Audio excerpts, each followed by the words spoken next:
Picture this, you're in labor, bringing your first child into the world. When you stumble into the hospital hallway and catch your billionaire husband in a passionate kiss with another woman, devastating. Absolutely. But for Anna Bellamy, that moment of ultimate betrayal was just the tip of an iceberg that would sink everything she thought she knew about her life. Because that beautiful mistress, she wasn't just stealing Anna's husband. She was the key to a massive money laundering operation involving Russian oligarchs, federal sanctions, and enough dirty money to fund a small country. What started as a cheating scandal exploded into a federal investigation that would put Anna's husband behind bars for 25 years and transform a naive socialite into one of the most powerful witnesses in financial crime history. This is the incredible true story of love, betrayal, and the mother who risked everything to protect her son from his father's toxic legacy. The sterile luxury of Lenox Hill Hospital's VIP birthing suite felt more like a five-star hotel than a medical facility. Cream-colored walls adorned with tasteful, abstract art overlooked Manhattan's glittering skyline, while the rhythmic beeping of monitors provided an expensive soundtrack to Anna Bellamy's labor pains. At 32, Anna had once been a passionate art curator with dreams that extended far beyond the gilded cage she now inhabited. 5 years of marriage to real estate mogul Blaine Bellamy had systematically stripped away her independence, replacing her gallery openings with charity galas and her artistic vision with social obligations. Another contraction, Anna gasped, her knuckles white against the designer bed rails. The pain ripped through her like fire, but it was nothing compared to the cold emptiness she felt watching her husband. Blaine stood with his back to her, silhouetted against the panoramic windows. At 42, he possessed the kind of commanding presence that had built his billion-dollar empire. His dark hair was perfectly styled despite the 10 hours they'd spent at the hospital. His Tom Ford suit immaculate as always. But his attention wasn't on his laboring wife. His fingers flew across his phone screen with the same intensity he reserved for hostile takeovers. "Blaine, please," Anna whispered, her voice barely audible over the monitors. "Can you call the nurse?" He turned, offering her the practiced smile he used in boardrooms and at society functions. It was polite, distant, and utterly hollow. "Of course, darling," he said smoothly, sliding the phone into his pocket. "I'll get Dr. Evans herself. Nothing but the best for you." He moved toward the door with fluid grace, pausing only to blow her a kiss, a gesture so perfunctory it might as well have been a business handshake. Anna watched him leave, tears mixing with the sweat on her temples. The loneliness was suffocating. This should have been the most intimate moment of their lives, the arrival of their first child, but instead she felt more isolated than ever. The baby had been her hope for connection, for something real in their sterile world of appearances. She'd imagined Blaine's face softening with wonder, his walls finally crumbling as he held their son. Instead, he treated the birth like another acquisition to be managed efficiently. Her phone buzzed with a text from her sister Chloe in Chicago. "How are you holding up thinking of you both?" Anna's fingers trembled as she typed back, "Scared? Blaine seems so distant. What if this doesn't change anything?" But before she could send it, another contraction seized her, and the phone clattered to the floor. Outside in the hallway, Blaine's mask of concern evaporated the moment the door closed. His jaw clenched with barely contained frustration as he strode past the nurse's station, ignoring their deferential nods. He wasn't heading to find Dr. Evans. His destination was a secluded waiting area near the service elevators, where shadows gathered like secrets. And there she was, Blossom Rossi perched on the edge of an uncomfortable chair, her raven hair a stark contrast against the pale hospital walls. At 28, she possessed the kind of dangerous beauty that had toppled empires, and she knew it. "Blaine," she breathed, rising to meet him. He enveloped her in his arms, burying his face in her hair and inhaling her exotic perfume. It was everything Anna's subtle, clean scent wasn't: intoxicating, forbidden, addictive. "I was going crazy waiting," Blossom whispered against his chest. "Is she—" "Fine," Blaine said roughly. "The doctors are handling everything. It'll be hours yet." His hands framed her face, thumbs stroking her cheekbones with a tenderness he'd never shown his wife. This was real. This was fire. This was everything his marriage wasn't. Their affair had started a year ago when she'd been hired as an art consultant for his corporate headquarters.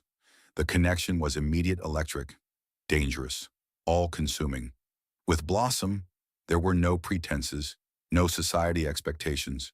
She challenged him, argued with him, loved him with a ferocity that both thrilled and terrified him. "What happens after?" Blossom asked, her liquid brown eyes searching his. "When the baby comes, what happens to us?" It was the question that haunted him. He'd made promises vague, intoxicating promises of divorce, of a future together. But the timing was never right. First a crucial merger, then his father's illness, now the birth of his heir. "Nothing changes," he said desperately. "I swear to you, this changes nothing between us. The baby is just an obligation. You are my life." He didn't know if he believed it himself, but he needed her to believe it. Without Blossom, the sterile perfection of his world would suffocate him. "Prove it," she whispered, her eyes challenging him. Blaine glanced down the empty corridor. In the distance, he could hear muffled sounds, someone crying out in pain. It might have been Anna. It might have been someone else. The sound barely registered. He lowered his head, capturing Blossom's lips in a kiss that was hungry, desperate, reckless. He pressed her against the wall, his hands tangling in her hair, drowning in her perfume and the fire she ignited in him. He was so lost in the moment that he didn't hear the soft click of a door opening. He didn't see the figure in a hospital gown stumbling into the hallway, one hand pressed against the wall for support. But Anna saw everything. The contractions had become unbearable, each wave crashing over Anna like a tsunami of fire. But it wasn't just physical pain driving her from the safety of her bed. It was something deeper, more primal. An instinct she couldn't name was screaming at her to move, to see, to know. Maria, the kind-faced nurse who'd been her only companion through the long hours, protested gently. "Mrs. Bellamy, you shouldn't be walking around. You're fully dilated. The doctor will be here any moment." "Just to the door," Anna insisted, her voice gaining an edge of steel that surprised them both. "I need some air." Each step was agony, her hospital gown rustling as she leaned heavily on Maria's arm. The IV stand trailed behind them like a metallic shadow, its wheels squeaking softly on the polished floor. Anna's hand trembled as she reached for the cool metal door handle. She could hear voices in the corridor, low, intimate murmurs that made her heart hammer against her ribs. She pushed the door open just a crack, peering through the narrow opening with growing dread. The world tilted on its axis. There was Blaine, her Blaine, his back unmistakable in its bespoke tailoring. But he wasn't alone. A woman with cascading dark hair was pressed against the wall, her beautiful face tilted up toward his in complete surrender. And he was kissing her. Not a peck on the cheek, not a friendly greeting. This was raw, desperate passion, the kind of kiss Anna hadn't received in years. His hands were buried in the woman's hair, his body molded against hers with an intimacy that spoke of familiarity, of countless stolen moments. Every lie crashed down on Anna at once. Every late night at the office, every urgent business trip, every moment of emotional distance suddenly coalesced into this one searing image. The crisis in Dubai wasn't spreadsheets and contracts, it was raven hair and red lips. A strangled cry escaped Anna's throat, a sound of such profound agony it was barely human. Blaine froze. His head snapped up, his eyes wild and unfocused before they met hers through the crack in the door. The color drained from his face as all his masks, the billionaire, the lover, the husband, disintegrated in an instant. The woman, this stranger who'd been stealing Anna's life piece by piece, pulled back with alarm, confusion flickering across her perfect features. Time stretched like taffy. Blaine's mouth opened and closed soundlessly, caught between his mistress and his wife in labor, bringing his child into the world while he betrayed her in the hallway outside. Anna stumbled backward, her hand flying to her mouth to stifle another sob. The movement was clumsy in her weakened state, and her arm caught the IV pole. It teetered for a moment that felt like eternity, then crashed to the floor with a deafening clatter of metal and plastic. The noise shattered the frozen tableau. Maria, who'd been watching in horrified silence, rushed forward. Two other nurses at the nearby station looked up with wide eyes. A passing orderly stopped in his tracks. The private, hushed world of the VIP wing had been breached, and there was no going back. Blaine jolted into action, taking a step toward Anna's room. Anna, wait, it's not what you think. It was the most cliché, most insulting thing he could have possibly said. Gasoline on a raging fire. A new strength born of pure, unadulterated rage surged through Anna. All the pain, fear, and loneliness of her marriage erupted in a scream that came from her very soul. Get out! The sound echoed down the corridor like a battle cry. It wasn't the voice of a society wife. It was the roar of a woman who'd lost everything and had nothing left to lose. Get him away from me, she screamed again, her voice carrying such authority that even the seasoned medical staff snapped to attention. A large security guard named Frank, who usually remained discreetly posted near the wing's entrance, came striding down the hall. His expression was grim. He'd seen his share of drama among the city's elite. But this was different. Is there a problem here? Frank asked, his voice calm but authoritative.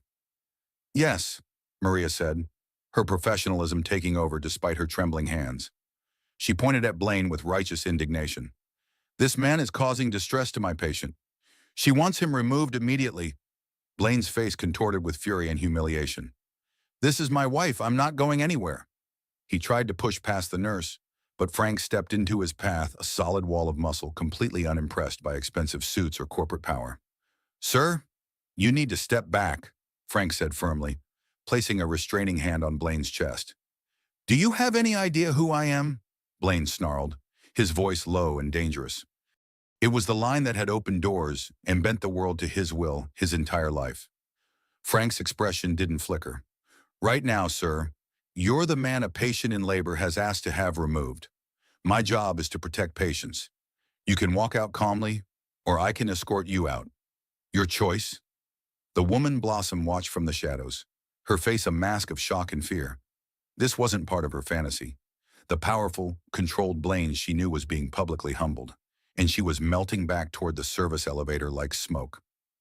Blaine, his pride crumbling around him, made the fatal mistake of shoving Frank's restraining hand away. Get your hands off me. That was all the invitation Frank needed. In one swift, practiced motion, he grabbed Blaine's arm, twisting it behind his back in a firm but controlled hold. That's it. We're going. Blaine struggled against the grip, his face purple with rage. I'll have your job.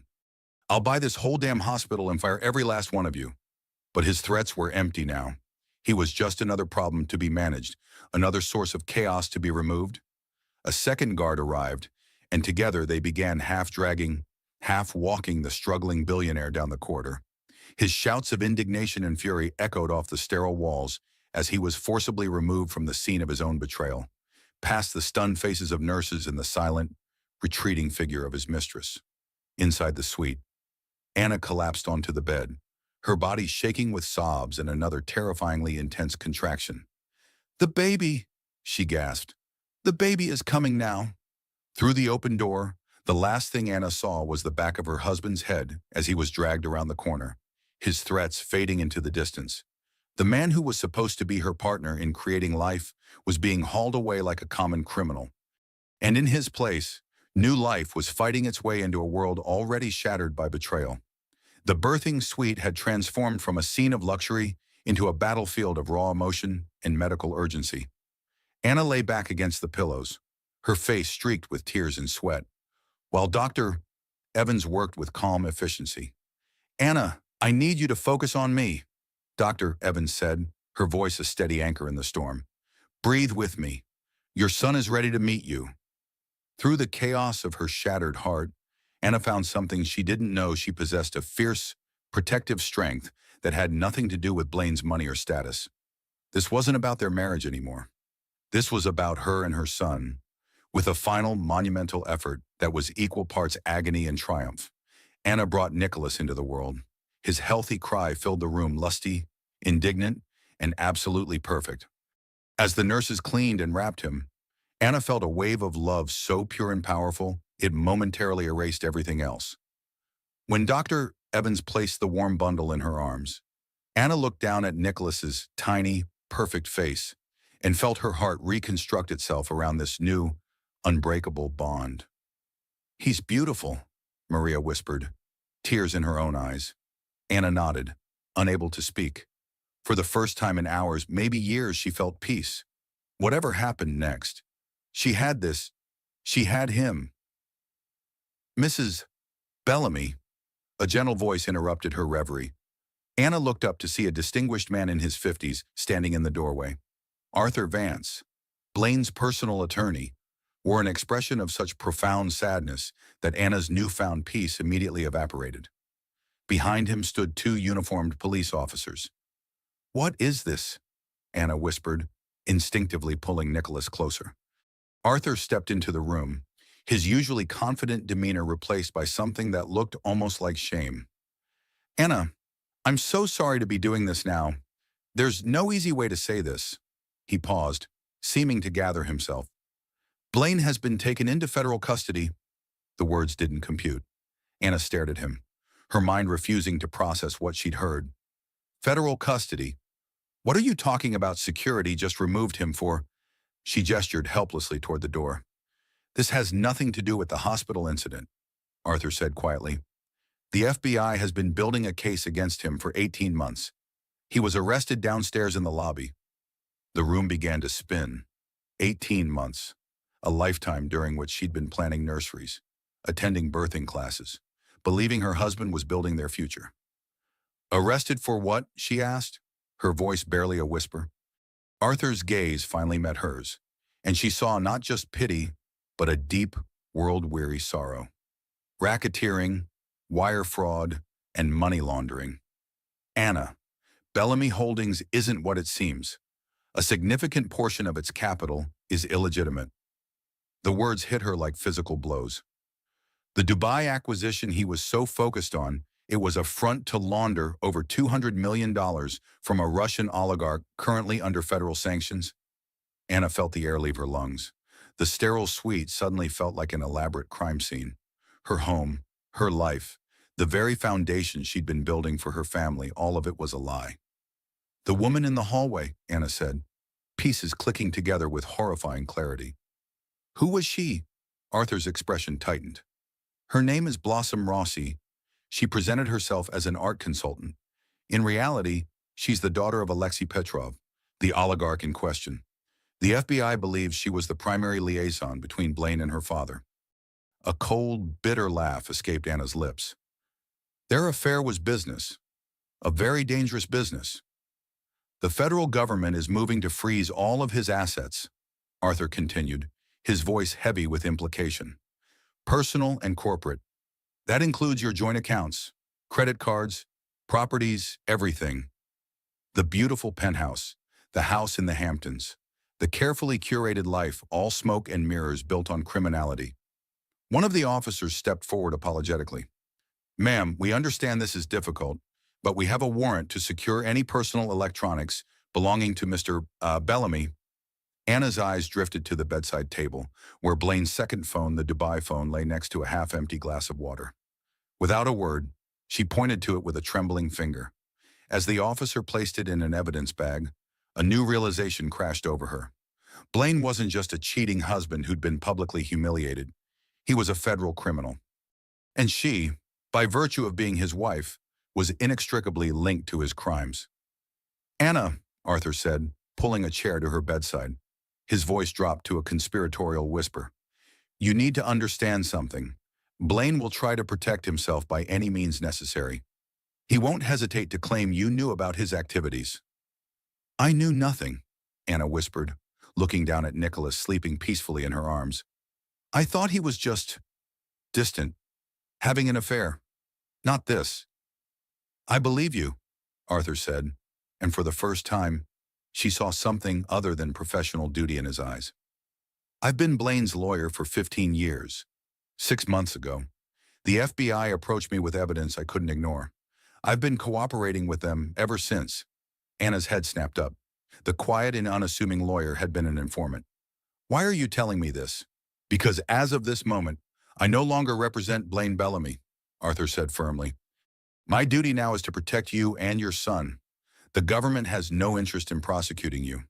Anna, you're a victim, but we need to act quickly to ensure everyone sees it that way." He placed a sleek tablet on the bedside table. "This is a secure device. I've transferred $5 million into a trust account in Nicholas's name. With you as sole trustee, it's from a discretionary account Blaine forgot about, money that's clean and that the feds don't know exists yet. Hope, dangerous and unfamiliar, flickered in Anna's chest. It's enough to fight him, Arthur continued, because when he gets out on bail, his first target will be you. He'll try to control the narrative, paint you as a hysteric. He'll try to take Nicholas. The thought of losing her son sent ice through Anna's veins. She looked down at Nicholas's innocent face, then back at the tablet. What do I need to do? Get some rest, Arthur said, standing. Tomorrow we go to war. As he left, Anna was alone again with her son. But the silence was different now, not the silence of abandonment, but of preparation. The gilded cage had been a lie, but her love for Nicholas was real. She picked up her personal phone and scrolled to a contact she hadn't called in years, Chloe Martinez, her sister, a tenacious investigative journalist in Chicago. Anna, Chloe's voice was warm with concern. I heard about the hospital. Are you okay? I'm better than okay, Anna said, her voice clear and steady. I have a son, and I have a story for you, the kind that brings down empires. In that moment, holding her newborn son while the city lights glittered beyond the window, Anna Bellamy ceased to be a victim.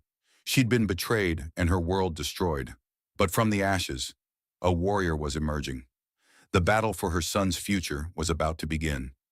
The first 24 hours of Nicholas's life passed in a surreal blur of federal agents, legal documents, and media chaos. While Anna focused on feeding and bonding with her son, Arthur Vance orchestrated a legal campaign with military precision. His first strike was devastating an emergency petition for sole custody of Nicholas, citing Blaine's arrest, the federal investigation, and sworn testimony from hospital staff about his abandonment and emotional abuse. He attached Maria's detailed affidavit describing the traumatic hallway scene. The family court judge, reading the lurid details over morning coffee, signed the temporary restraining order without hesitation. Blaine was now legally prohibited from coming within 500 feet of Anna or their son. Arthur's second move was even more audacious. He contacted the U.S. Attorney's Office and formally positioned Anna as a cooperating witness, painting her as a deliberately isolated victim of psychological manipulation. He offered them Blaine's second phone on a silver platter, knowing it contained encrypted messages, offshore account numbers, and incriminating communications with the Petrov family. Meanwhile, at the Metropolitan Detention Center in Brooklyn, Blaine Bellamy was experiencing his first taste of powerlessness. Stripped of his Tom Ford suits and Patek Philippe watch, he was just another inmate in standard issue orange. His legal team, 3 sharks from Manhattan's most prestigious white shoe firm, found him pacing his cell like a caged animal. They're freezing everything, Blaine raged. My accounts, properties, investments.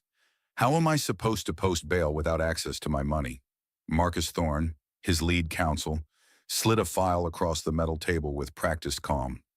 We're arguing the asset freeze is premature, but there's a bigger problem. Your wife filed for sole custody and a restraining order this morning, Blaine scoffed. Anna, she'll do whatever I tell her. She's probably hysterical, waiting for me to fix everything. She's being represented by Arthur Vance, Marcus said grimly. The color drained from Blaine's face. That treacherous snake. It's a conflict of interest. Apparently not. He claims his representation of you terminated the moment you were arrested. He's arguing his new duty is protecting your wife and son from a man facing federal racketeering charges. The final blow came with devastating precision. The U.S. attorney has your second phone. Blaine, the one you used at the hospital. Anna gave it to them. Blaine stopped pacing, his mind reeling. His quiet, compliant Anna had not just left him. She'd armed his enemies with the weapon that could bury him for decades. His shock curdled into venomous rage. That ungrateful bitch, after everything I gave her, I'll destroy her. She'll never see that child again. But his threats were hollow. He was the one with nothing now, no freedom, no assets, no power. His kingdom was crumbling while his forgotten wife held the match. Back at Lenox Hill, Anna was preparing to leave, not to the penthouse on Park Avenue, which was now sealed by federal agents, but to a secure apartment Arthur had arranged downtown. The space was paid for with clean money from Nicholas's trust, her first taste of independence in years. Chloe arrived just as Anna was packing her small bag of essentials. At 35, her sister possessed the sharp instincts and relentless curiosity that had made her one of Chicago's most respected investigative journalists. "I've started digging," Chloe said without preamble, enveloping Anna in a fierce hug. "This Petrov connection is massive. It ties into sanctions evasion, political corruption. This is bigger than just your scumbag husband." Anna handed her the secure tablet Arthur had provided. "Arthur's been compiling evidence for months. Everything he couldn't give the feds without violating attorney-client privilege, he can give to me, and I'm giving it to you." Chloe's eyes widened as she took the device, understanding its weight. "Anna, are you sure once this story breaks, there's no going back? The blowback will be immense." Anna looked down at Nicholas, sleeping peacefully in her arms. "I have to be sure. I won't have my son grow up with the stain of his father's crimes. We're going to build a new legacy, one based on truth." As they left the hospital flanked by private security, Anna shielded Nicholas from the paparazzi that had already gathered. She wasn't fleeing as a scorned wife, she was walking toward a future she would write herself. The secure apartment downtown became command central for what the media would later call the takedown of the decade. Arthur worked 18-hour days, coordinating with federal prosecutors while building an ironclad case for Anna's innocence. The evidence was damning: shell companies in the Cayman Islands, wire transfers routed through Swiss banks, art purchases that were actually money transfers. Blaine had built an empire on blood money, using his legitimate real estate business as a front for one of the largest money laundering operations in U.S. history. Blossom Rossi, faced with decades in federal prison, had already begun cooperating. Her testimony painted Blaine as a greedy amateur who'd stumbled into a professional criminal's web, seduced by easy money and easier sex. "He thought he was so smart," she told federal agents. "My father called him the useful fool.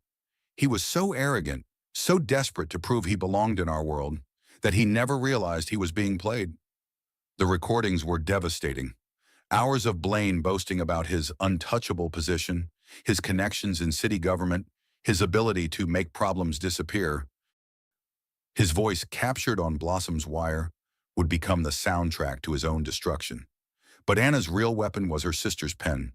Chloe's front-page expose, "The House of Bellamy, A Legacy of Lies," landed like a bombshell in the Sunday edition of the Chicago Tribune, immediately picked up by national outlets. Using Arthur's dossier, she laid bare the rot beneath the empire. The story didn't just detail the crimes, it painted Anna as the primary whistleblower, a woman of integrity who'd risked everything to expose the truth. "Mrs. Bellamy could have remained silent," Chloe wrote. "She could have taken her share of the blood money and disappeared. Instead, she chose to stand with the victims of her husband's greed, even knowing it would cost her everything she thought she wanted." The article framed the narrative perfectly. Anna wasn't a scorned wife seeking revenge, but a mother protecting her child from his father's toxic legacy. Blaine's attempts at damage control were pathetic by comparison. From his jail cell, he fed tabloid stories about gold-digging wives and postpartum hysteria. He even cruelly questioned Nicholas's paternity, demanding DNA tests. But Anna had learned from the master manipulator. Her response was surgical in its precision. "If Mr. Bellamy wants a paternity test, I'll happily agree," she told a primetime interviewer with calm dignity. "But I'd like to propose we also require a full psychological evaluation, with results made public. I believe it's more important for the world to understand the character of the man trying to destroy an innocent child." Her performance was flawless, credible, strong, sympathetic. She turned every attack back on him while maintaining her composure. The final nail came from an unexpected source: Eleanor Bellamy, Blaine's own mother. Horrified by her son's crimes and disgusted by his public cruelty, she issued a statement that made front pages across the country. "I am ashamed of the man my son has become," it read. "His actions have brought disgrace to our family name. I stand fully behind Anna and my grandson Nicholas. They deserve our protection, not our persecution." The statement concluded with the announcement that Bellamy Holdings Board had voted unanimously to remove Blaine as CEO permanently. Reading the news on his lawyer's tablet, Blaine finally broke. The rage dissolved into silent, racking sobs, the tears of a man who had destroyed his own world through greed and arrogance. His empire was dead. His name was poison. And the future belonged to the woman he'd underestimated and the son he'd tried to abandon. Anna Bellamy's war was just beginning, but she'd already won the most important battle, the fight for her son's soul. 2 weeks after Nicholas's birth, Anna thought she was beginning to find solid ground. The downtown apartment felt like a sanctuary, its windows offering views of a city that no longer seemed hostile. Arthur's legal maneuvers had given her breathing room, and Chloe's expose had shifted public opinion decisively in her favor. She was learning to navigate single motherhood while building her case, establishing routines that felt almost normal. Nicholas was thriving, his infant schedule providing structure to days that had been chaotic for so long. Then the trap snapped shut. Anna was feeding Nicholas when Arthur arrived unannounced, his usually composed face grim with urgency. "We have a problem, a big one." He set his laptop on the coffee table, pulling up legal documents that made Anna's blood run cold. "Blaine's legal team found something in your prenuptial agreement, a clause I missed, one that's going to change everything." The prenup was 47 pages of dense legal language Anna had signed without reading years ago, trusting Arthur's assurance that it was standard protection for both parties. Now, that trust felt naive. "Paragraph 32, subsection C," Arthur said, his voice tight. "The fidelity clause includes a provision about children born of uncertain paternity during periods of marital discord." Anna's stomach dropped. "What does that mean?" "It means if Blaine can prove you had an affair during your marriage, he can challenge Nicholas's paternity and claim the child isn't his biological heir. If the DNA test proves he's not the father, you get nothing, no support, no custody rights, nothing." "But that's insane. I never had an affair." "I know that. You know that. But Blaine doesn't need to prove an affair happened. He just needs to raise reasonable doubt about paternity. And his lawyers have been busy." Arthur pulled up a series of photographs on his laptop. Anna stared in horror at images of herself having coffee with various men, her art dealer, Nicholas's pediatrician, even the building's doorman. "They've hired private investigators to document every interaction you've had with men over the past year. They're claiming pattern of inappropriate relationships and demanding immediate DNA testing." The devastating blow landed with surgical precision. "The family court judge who signed our emergency custody order, she's recused herself. Conflict of interest, turns out. Her husband's firm has business dealings with Bellamy Holdings. We're being assigned to Judge Patricia Hendricks." Anna's heart sank. She knew that name from newspaper articles, a conservative jurist known for protecting fathers' rights and skeptical of women who weaponized custody disputes. "It gets worse," Arthur continued. "They've petitioned for emergency removal of Nicholas pending DNA results. They're arguing that you're an unstable, vindictive spouse who might flee the country with a child who may not legally be yours." The words hit Anna like physical blows. "They can't take him from me. He's my son. The hearing is tomorrow, and Anna." Arthur's voice became even grimmer. "Blaine's mother has changed her position. Eleanor filed an affidavit supporting the paternity challenge." Anna felt the world tilt. "But she issued that statement supporting me. That was before Blaine's lawyers got to her. They've convinced her that you might have trapped her son with another man's child. She's demanding DNA testing to protect the Bellamy family's genetic legacy." The betrayal was staggering. Eleanor, who'd held Nicholas just days ago and called him perfect, was now questioning his very identity. That evening, Anna sat in the nursery she'd carefully prepared, holding Nicholas while he slept. Every piece of furniture had been chosen with love, every detail planned for the son she'd waited so long to meet. Now it might all be torn away. Chloe arrived to find her sister staring out at the city lights, her expression hollow. "They're going to take him," Anna whispered. "Tomorrow.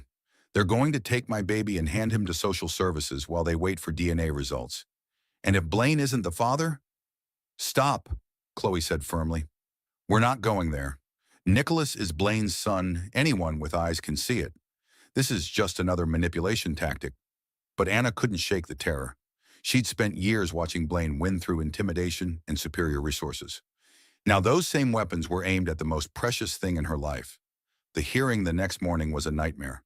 Judge Hendricks, a stern woman in her 60s, listened with obvious skepticism as Arthur argued for maintaining Anna's custody. Blaine's lead attorney, Marcus Thorne, painted a devastating picture of Anna as an unstable woman seeking revenge through false accusations and potential fraud. "Your Honor," he said smoothly, "my client has been arrested on charges that remain unproven. Meanwhile, his wife has systematically destroyed his reputation while potentially perpetrating the greatest fraud of all, claiming his paternity of a child who may not be his." The photographs came out innocent meetings twisted into implications of infidelity. Character witnesses testified to Anna's erratic behavior and obvious distress. Even the nurse Maria was forced to describe Anna's hysterical screaming at the hospital. When Anna took the stand, she felt like prey being circled by predators. Marcus's questions were surgical, designed to make her seem calculating and unhinged. "Mrs.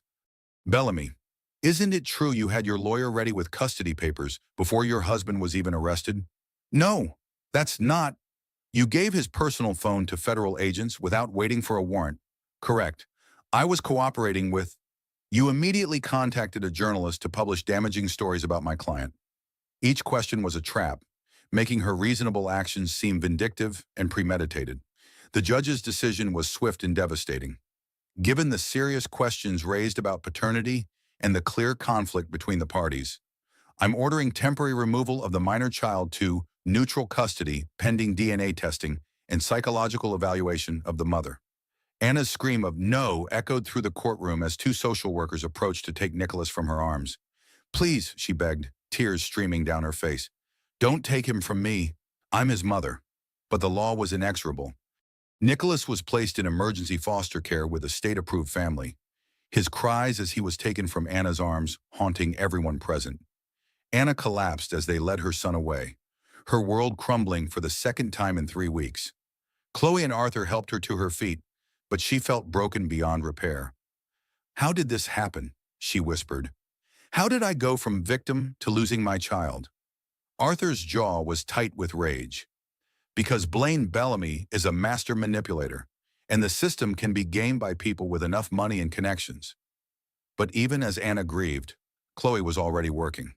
Her journalist instincts had caught something during the hearing, a detail that didn't fit. "Eleanor's sudden change of heart," she told Arthur as they helped Anna into the car. "It's too convenient, too complete. Someone got to her, and I'm going to find out how." Anna barely heard them. She was staring at the empty car seat where Nicholas should have been, wondering how love could be so easily twisted into loss. The warrior who'd emerged from the hospital was gone, replaced by a broken woman who'd learned that sometimes the system meant to protect children could be weaponized against their mothers. But somewhere in her shattered heart, a spark of her old fire still glowed. This wasn't over, not by a long shot. Anna's breakdown lasted 3 days. She couldn't eat, couldn't sleep, couldn't stop replaying the moment Nicholas was taken from her arms. The apartment that had felt like a sanctuary now felt like a tomb, filled with reminders of the son she couldn't hold. Chloe barely left her side, managing Anna's medication schedule and forcing her to drink water when she refused food. Arthur worked around the clock, filing appeals and searching for legal precedents that might return Nicholas faster. On the 4th day, something shifted. Anna woke before dawn and found herself standing in Nicholas's empty nursery, staring at the crib that should have held her son. The grief was still there, raw and overwhelming, but underneath it, she felt something else growing. Rage. Pure, focused, righteous rage. She'd spent years being Blaine's perfect wife, accommodating his needs and swallowing her own voice. Even in their divorce battle, she'd fought defensively, reacting to his moves instead of making her own. No more. When Chloe found her an hour later, Anna was dressed, clear-eyed, and scrolling through the secure tablet Arthur had given her. "I want to see everything," Anna said without preamble. "Every file, every document, every piece of evidence Arthur has on Blaine. If he wants to destroy me, I'm going to return the favor." Chloe recognized the tone. It was the voice of their mother, a woman who'd fought breast cancer with the same quiet ferocity Anna was displaying now. "What are you thinking?" "I'm thinking Blaine made one crucial mistake," Anna said, pulling up financial records on the tablet. "He assumed I was helpless without him. He never considered that I might have been paying attention all these years. For 5 years, Anna had attended charity galas, board meetings, and business dinners as Blaine's ornamental wife. She'd smiled and nodded while powerful men discussed deals, assuming she was too naive to understand their conversations. They were wrong. Arthur's been focused on defending me, Anna continued, her voice gaining strength. But defense isn't enough. We need to go on offense. And I know exactly where to hit him. She pulled up a series of documents, contracts, wire transfers, and meeting notes that painted a clear picture of Blaine's criminal enterprise. But hidden among them was something even more damaging, evidence of a pattern. Blaine didn't start with the Russians, Anna said, showing Chloe encrypted files that detailed earlier transactions. He's been laundering money for 3 different criminal organizations over the past decade. The feds only know about Petrov because that's where they started investigating. The implications were staggering. Blaine wasn't just a businessman who'd made one bad deal. He was a career criminal who'd built his entire empire on dirty money. There's more, Anna said, pulling up documents that made Chloe whistle in disbelief. Remember Eleanor's sudden change of heart about the paternity test? Look at this. The financial records showed a massive payment to Eleanor Bellamy just 2 days before she filed her affidavit, $5 million, transferred from an offshore account. Blaine bought his own mother's testimony, Chloe breathed. And that's witness tampering, Anna said with grim satisfaction. A federal crime that's going to add years to his sentence and destroy his credibility in family court. Anna's plan was audacious in its simplicity. Instead of waiting for DNA results that would take weeks, she would go on the offensive. Arthur would file new federal charges based on the evidence Anna had discovered, while Chloe would publish a follow-up exposé that would make Blaine's earlier humiliation look gentle. But Anna's real weapon was more personal. She was going to testify before a federal grand jury, not as the protected wife of a criminal, but as a witness with intimate knowledge of his operations. For 5 years, I watched him conduct business at our dinner table, Anna told Arthur as they prepared her testimony. I know which judges he bribed, which politicians he owned, which deals were facades for money laundering. He never thought I was smart enough to understand what I was hearing. The grand jury testimony was devastating. Anna spoke for 6 hours, detailing conversations, naming names, and providing a roadmap to corruption that reached into the highest levels of New York politics and real estate. When news of her testimony leaked, the media firestorm was immediate. Anna had transformed from victim to whistleblower, from scorned wife to federal witness. The narrative had shifted completely. Blaine's response was swift and vicious. Through his lawyers, he released a statement claiming Anna was fabricating evidence to avoid prosecution herself. He painted her as a desperate woman willing to lie to protect herself and steal his son. But his credibility was already cracking. The revelation about paying Eleanor for her testimony had made national news, and public opinion was turning decisively against him. The real blow came when Eleanor herself, horrified by the publicity and her son's manipulation, issued a new statement through her own attorney. I was coerced into questioning my grandson's paternity through financial pressure and emotional manipulation. The statement read, I retract my previous affidavit completely. Nicholas is my grandson, and I support his mother's fight for custody. Judge Hendricks, faced with evidence of witness tampering and Blaine's mother's retraction, had no choice but to order an immediate review of her custody decision. 3 weeks after Nicholas had been taken from her arms, Anna walked into the same courtroom for an emergency hearing. This time, the dynamics were completely different. Arthur presented Eleanor's retraction, evidence of the bribery, and preliminary DNA results that confirmed what everyone already knew: Nicholas was Blaine Bellamy's biological son. Your Honor, Arthur said with quiet dignity, my client has been vindicated on every front. The paternity challenge was fraudulent, based on perjured testimony obtained through criminal bribery. She has cooperated fully with federal authorities while being subjected to unconscionable harassment by a man facing decades in prison. The social worker who'd been caring for Nicholas testified that the baby was healthy, but clearly missing his mother, crying frequently and refusing bottles. When Anna took the stand this time, she wasn't the desperate woman who'd pleaded for her son weeks earlier. She was calm, composed, and absolutely certain of her rights. Your Honor, I've never asked for anything I didn't deserve, she said clearly. I've never claimed my son was anyone's but his father's. I've cooperated with law enforcement despite having my life destroyed. All I want is what every mother deserves, the right to raise my child in safety and truth.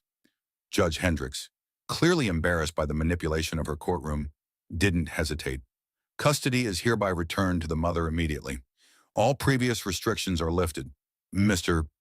Bellamy's parental rights are suspended pending resolution of his criminal charges. Anna's legs nearly gave out as she realized what she'd heard. She was getting Nicholas back. Today. Now. An hour later, she held her son again for the first time in 3 weeks. Nicholas looked up at her with serious eyes, as if he remembered everything that had happened. When he smiled and reached for her face, Anna finally allowed herself to cry, not tears of grief, but of overwhelming relief and joy. Chloe captured the moment on her phone, knowing it would become the iconic image of Anna's fight back. Mother and son reunited, love triumphant over manipulation and greed. But even as Anna celebrated this victory, she knew the war was far from over.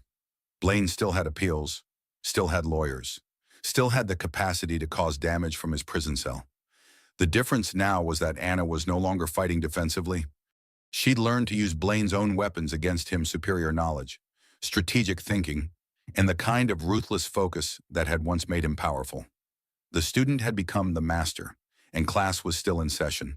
With Nicholas safely back in her arms, Anna thought the worst was over. She'd won the custody battle, exposed Blaine's bribery, and secured her position as a federal witness. Surely now she could focus on rebuilding her life. She was wrong. Blaine, facing the destruction of everything he'd built, launched a final, desperate assault designed to destroy Anna's credibility and paint her as the real villain.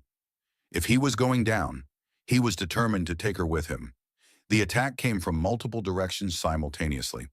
Blaine's PR firm, working on contingency for the chance to collect millions if they could secure his freedom, orchestrated a campaign that was breathtaking in its scope and viciousness. The first wave hit Anna's phone at 6 a.m. with a call from Arthur, his voice tight with controlled fury. "Turn on Channel 7. Now!" Anna fumbled for the remote while bouncing Nicholas, who was fussy from teething. The morning news was running a segment titled, "The Real Anna Bellamy Gold Digger or Grieving Wife."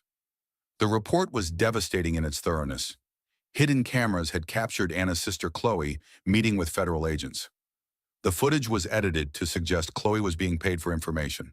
With a Chiron reading, "Journalist sister profits from family tragedy," sources close to the investigation suggest Mrs. Bellamy may have orchestrated her husband's downfall for financial gain. The anchor reported with practiced concern. Federal agents confirmed they're reviewing her level of knowledge about allegedly criminal activities. Anna's stomach dropped.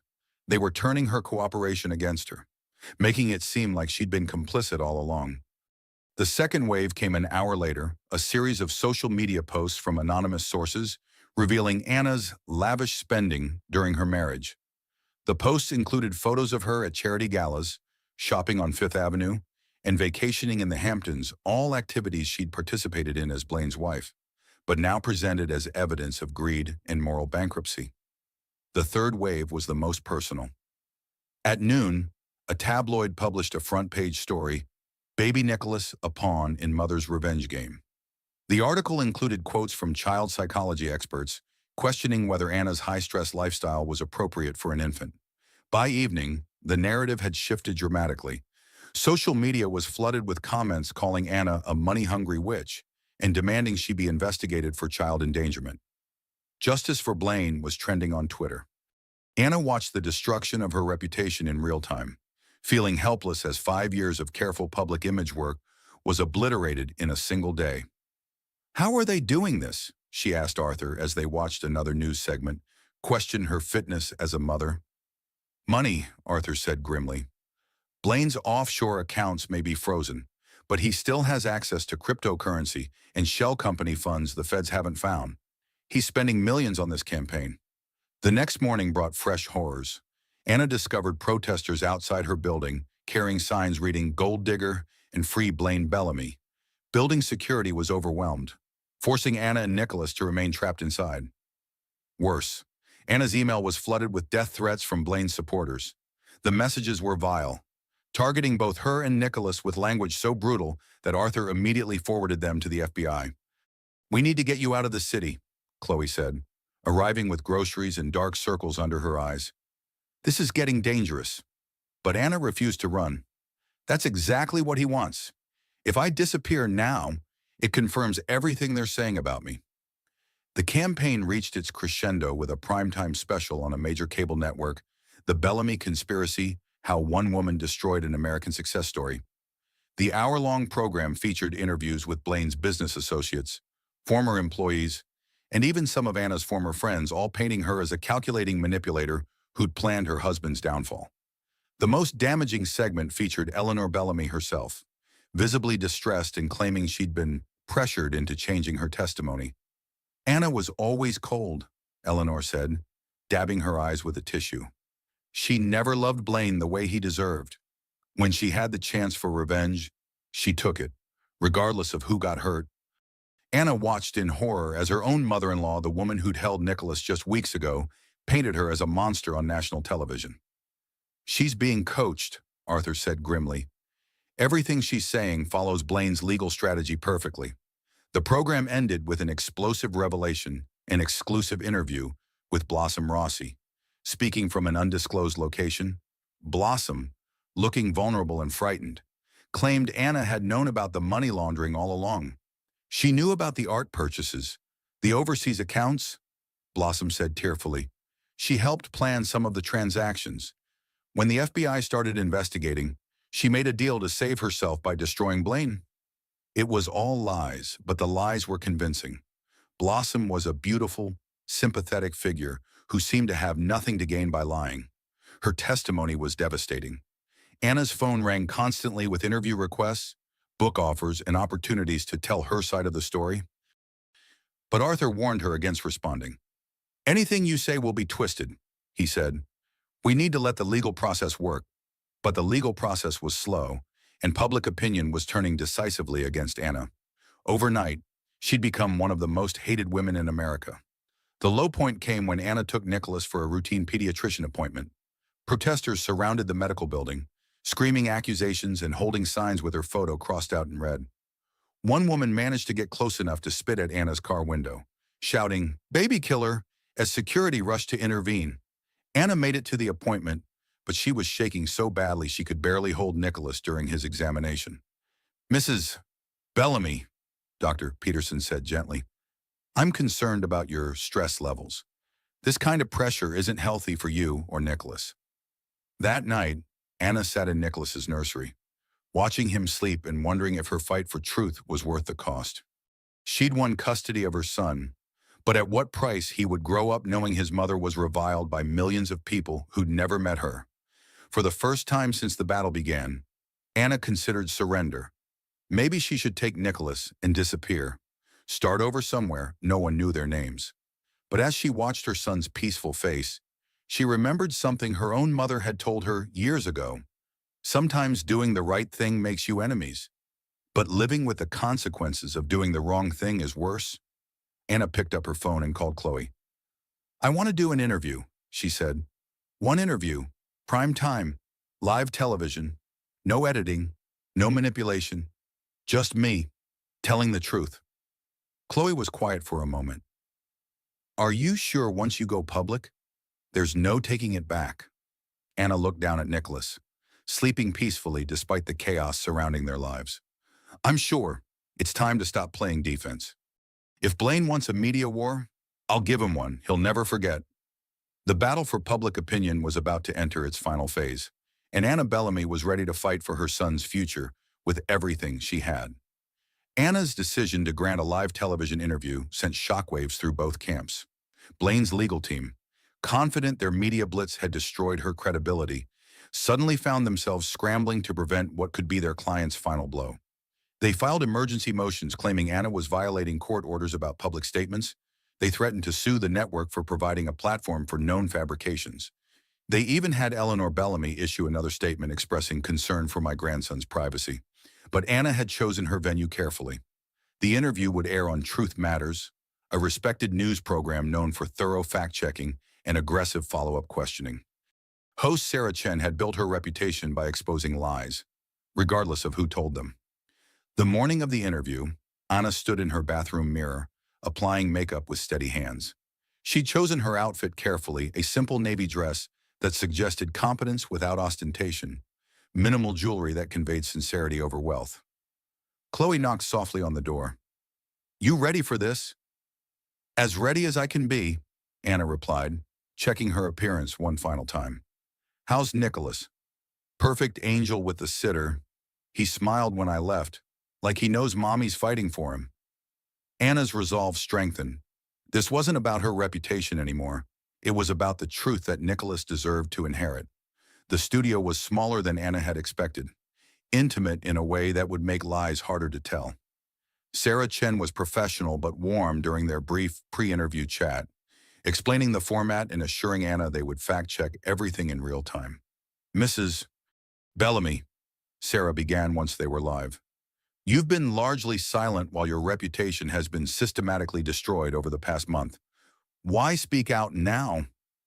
Anna looked directly into the camera, imagining Nicholas watching years from now. "Because silence is being interpreted as guilt, and I won't let my son grow up believing his mother was a criminal. Let's address the most serious allegations. Blossom Rossi claims you knew about the money laundering and helped plan transactions. Is that true?" "It's absolutely false," Anna said without hesitation. "I can prove it." Sarah's eyebrows raised slightly. "How?"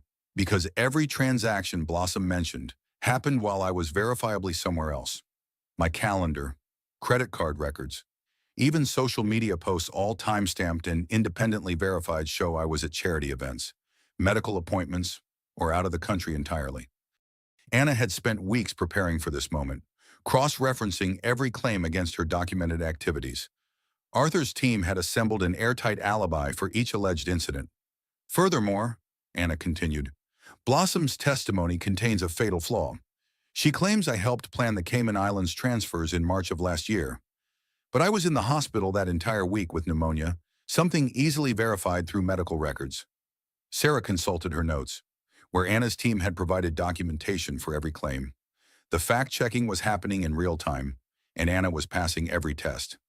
"Your mother-in-law, Eleanor Bellamy, has suggested you manipulated the custody situation for financial gain. How do you respond?" Anna's expression hardened slightly. "Eleanor was paid $5 million by her son to change her testimony about Nicholas's paternity. That payment is documented in federal court filings.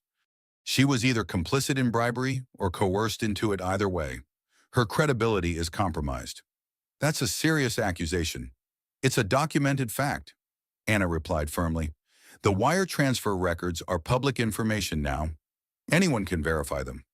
Sarah moved to the most explosive topic. "There are suggestions that you orchestrated your husband's downfall for revenge. Did you plan any of this?" "I couldn't have planned something I never saw coming," Anna said, her voice steady but emotional. 36 hours before my husband's arrest, I thought my biggest problem was his infidelity. I had no idea about the money laundering, the Russian connections, or the federal investigation." She paused, gathering herself. "The idea that I could have orchestrated a multi-year FBI investigation is both ridiculous and insulting. I'm not a criminal mastermind. I'm a mother who discovered her husband had built our life on blood money." "But you did cooperate with federal authorities immediately." "Of course I did. When I learned my son's inheritance was built on criminal proceeds, I had a choice: protect the money or protect my child's future. That's not revenge, that's motherhood." The interview's turning point came when Sarah asked about the hospital scene that had started everything. "Walk us through that moment when you discovered your husband with his mistress." Anna's composure finally cracked slightly, tears gathering in her eyes. "I was in labor with our son, alone and terrified, while my husband was in the hallway kissing another woman.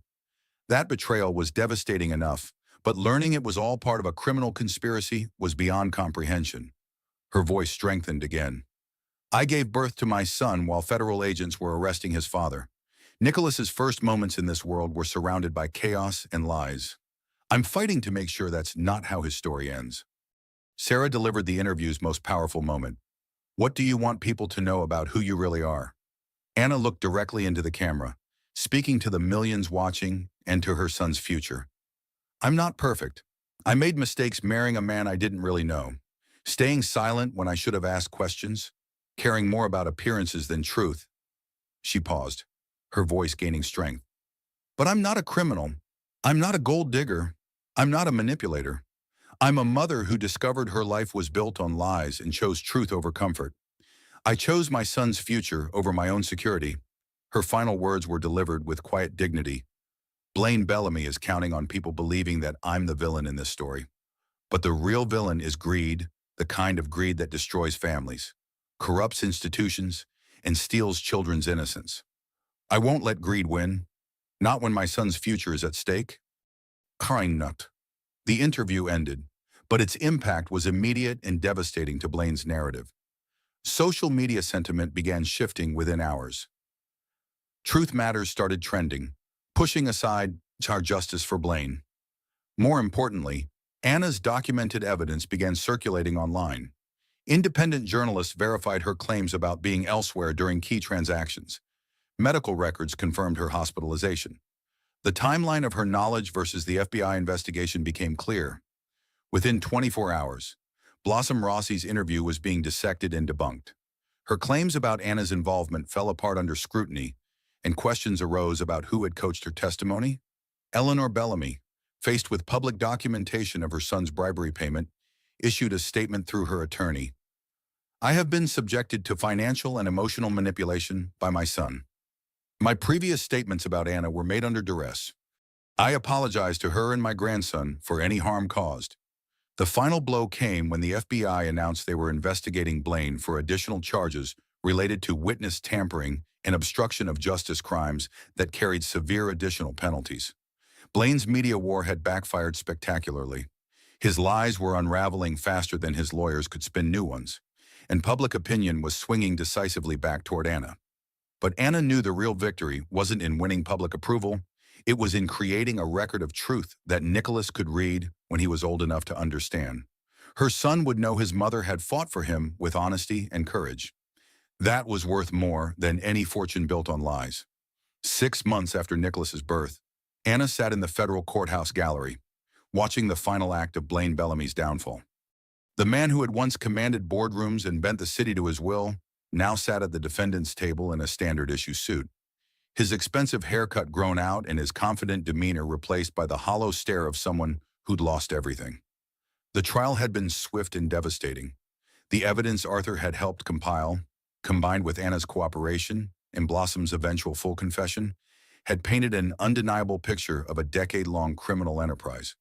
Blaine had been convicted on all counts: racketeering, money laundering, wire fraud, conspiracy, and the additional charges of witness tampering and obstruction of justice. The jury had deliberated for less than 6 hours. Now came sentencing. Judge Margaret Walsh, a no-nonsense federal jurist with 30 years on the bench, reviewed the case with the thoroughness it deserved. She'd read every document, heard every witness, and seen every piece of evidence that detailed Blaine's transformation from legitimate businessman to career criminal.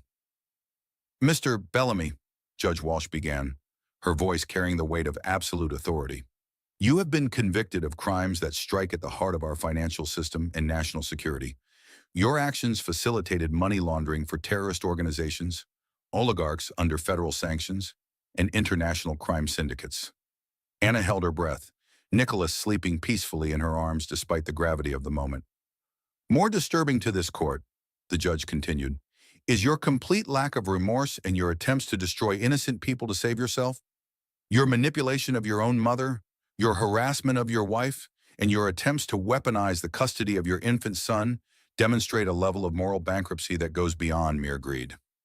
Blaine's lawyers had prepared an elaborate plea for mercy, citing his previously unblemished reputation and charitable contributions to the community. But Judge Walsh was unmoved. The court sentences you to 25 years in federal prison without possibility of parole, to be followed by 10 years of supervised release. All assets obtained through criminal activity are forfeited to the United States government for victim restitution. The gavel fell with finality. Blaine Bellamy, at 42, would likely spend the rest of his productive life behind bars. As he was led away in shackles, He turned to look at Anna one final time, not with hatred, but with the broken expression of a man who'd finally understood the true cost of his choices. Anna felt no satisfaction in his destruction, only relief that the threat to her son's future was finally neutralized. Outside the courthouse, Arthur briefed Anna on the next steps. The asset forfeiture will take months to complete, but preliminary estimates suggest victim restitution will total over $800 million. You'll receive approximately $50 million as the spouse defrauded by the criminal enterprise. Anna nodded, but the money seemed almost irrelevant now. She'd learned to live on much less, and Nicholas's trust fund was already sufficient for his needs. "What about Eleanor?" Anna asked. "She's cooperating fully with asset recovery and has agreed to testify in the related political corruption cases. The payment she received from Blaine is being returned as part of restitution." Anna's relationship with her former mother-in-law remained complicated, but Eleanor's genuine remorse and her public support during the final trial had begun healing some wounds. The real surprise came that evening. Anna was feeding Nicholas when Arthur called with unexpected news. "The Justice Department wants to offer you a position," he said. "Senior Advisor for Financial Crimes Victim Advocacy. They're creating a new office to help spouses and family members navigate cases like yours." Anna was quiet for a long moment, considering the offer. It would mean staying in New York, remaining in the public eye, and reliving her trauma to help others. But it would also mean turning her painful experience into something meaningful. "Can I think about it?" "Of course. But Anna, you've become a symbol of courage for a lot of people. Your story has changed how federal prosecutors approach these cases. That's a powerful legacy." After hanging up, Anna walked to Nicholas's nursery and stood looking out at the city lights.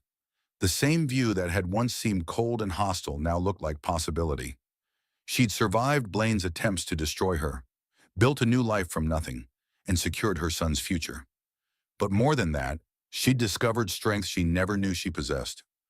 Her phone buzzed with a text from Chloe. "Saw the news. How are you feeling?" Anna typed back, "Free," and for the first time in years, that was exactly how she felt. The next morning brought another surprise. Anna opened her apartment door to find a small package with no return address. Inside was a single photograph, Anna holding newborn Nicholas in the hospital, taken just moments after his birth. There was no note, but Anna knew who had sent it. Blossom Rossi, now in witness protection, had somehow obtained a copy of the hospital's documentation photos. It was an unexpected gesture of what apology regret. Anna studied the image, her face exhausted, but radiant with new motherhood. Nicholas perfect and peaceful in her arms. It captured a moment of pure love, unmarred by the chaos that would follow. She decided to frame it. Whatever Blossom's motivations, this was the beginning of Anna's real story, the moment she became Nicholas's mother and started fighting for his future. 3 weeks later, Anna accepted the Justice Department position. Her first case involved helping the wife of a money launderer in Miami navigate federal seizure proceedings while protecting her children's college funds. As Anna listened to the woman's story so similar to her own, she realized this was why she'd survived everything. Not for revenge, not for money, but to help other women find their way through the wreckage of their husband's crimes. Nicholas, now 9 months old and sitting in his high chair, clapped his hands as Anna explained the legal process to her client via video call. He seemed to approve of his mother's new career. That evening, Anna updated her social media for the first time since the trial. She posted the hospital photo of her and Nicholas with a simple caption, "New beginnings, for all of us." The comments were overwhelmingly supportive, but Anna barely read them. She was focused on the future now, not the past. Blaine Bellamy had tried to write her story as tragedy. Instead, Anna had transformed it into triumph, not just for herself, but for every woman who would benefit from the changes her case had created. The gilded cage was gone forever. In its place was something much more valuable, a life built on truth, a career dedicated to justice, and a son who would grow up knowing his mother had never stopped fighting for what was right. 1 year after Nicholas's birth, Anna stood in the same hospital where her life had shattered and rebuilt itself. But this time, she wasn't a patient. She was a keynote speaker at the annual conference for healthcare social workers, sharing her story as part of a panel on domestic abuse and financial crimes. The hardest part, Anna told the audience of professionals who dealt with trauma daily, Wasn't the betrayal itself? It was realizing that everything I thought I knew about my life was a lie. When the foundation of your world crumbles, you discover whether you're strong enough to build something better. Nicholas sat in the front row with his nanny, now a healthy, curious toddler who seemed fascinated by the sea of faces watching his mother speak. At 13 months, he was walking confidently and had recently learned to say "mama" with such enthusiasm that it melted Anna's heart every time. I used to think strength meant enduring silence, keeping peace at any cost, Anna continued. I learned that real strength means speaking truth, even when it destroys the life you thought you wanted. After her presentation, Anna was approached by Dr.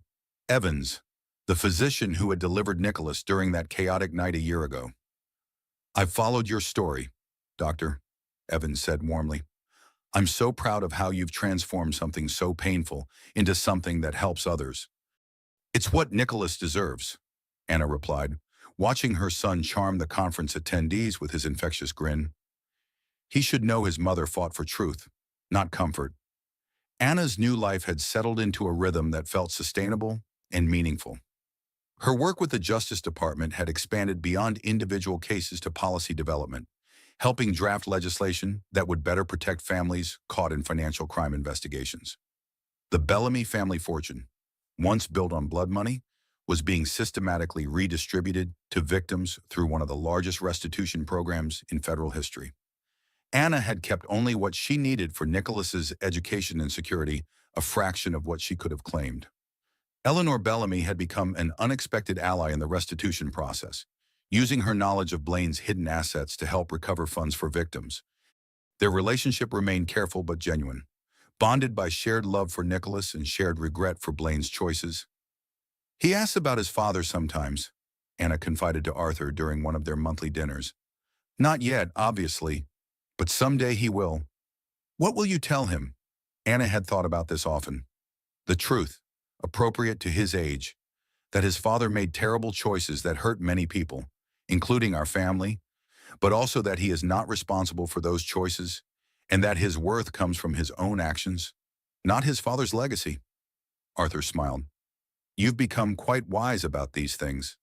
Survival teaches you wisdom you never wanted to learn.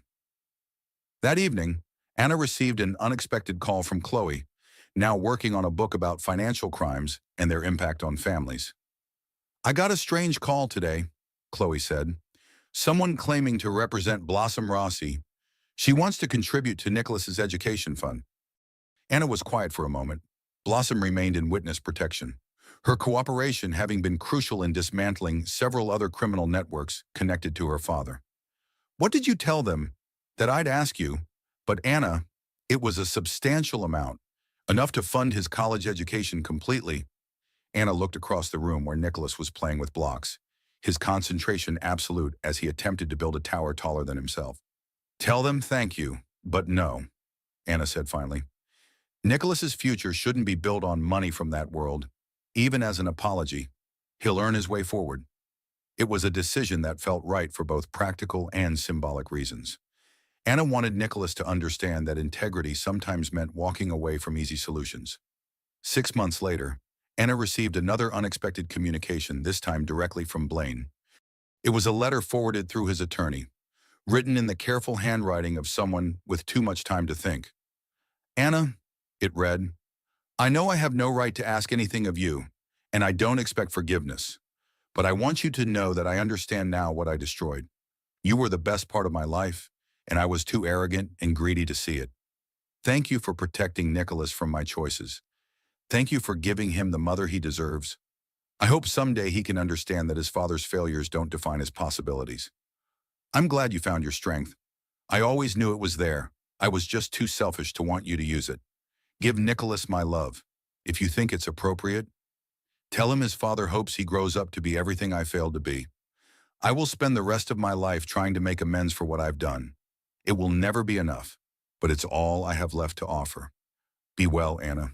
You deserve every happiness. Anna read the letter twice, then folded it carefully and placed it in a file she'd started for Nicholas documents he might want to read when he was older and could understand the complexity of his father's choices. She felt no anger anymore, only sadness for the waste of it all. Blaine had possessed intelligence, charm, and opportunity. He could have built something lasting and legitimate. Instead, he'd chosen shortcuts that led to destruction, but his failure had become her foundation. Every day, Anna made choices that prioritized truth over convenience, integrity over profit, love over fear. She was building the life she should have demanded from the beginning. On Nicholas's second birthday, Anna threw a small party in the community garden she'd helped establish in their neighborhood. It was funded partially through victim restitution programs and served families affected by financial crimes, a practical application of healing that felt more valuable than any charity gala. As she watched Nicholas toddle between the garden beds, laughing as other children showed him how to water the vegetables, Anna felt the deep satisfaction of a life aligned with her values. Chloe, now engaged to a fellow journalist she'd met while covering financial crime stories, captured the moment on her camera. "He looks happy," Chloe observed. "He is happy," Anna replied. "And he's safe. That's everything I wanted for him." That evening, as Anna tucked Nicholas into bed, he looked up at her with serious eyes and said, "Mama strong." It was his newest phrase, picked up from conversations he'd overheard about his mother's work. Anna kissed his forehead, marveling at how this small person had given her the courage to become someone she'd never imagined she could be. "You make Mama strong," she whispered back. Later that night, Anna updated the journal she'd been keeping for Nicholas, a record of their journey from the wreckage of Blaine's crimes to the life they'd built together. "My dearest Nicholas," she wrote, "today you turned 2 years old in a garden we helped plant, surrounded by friends we chose, in a life we built with truth and love.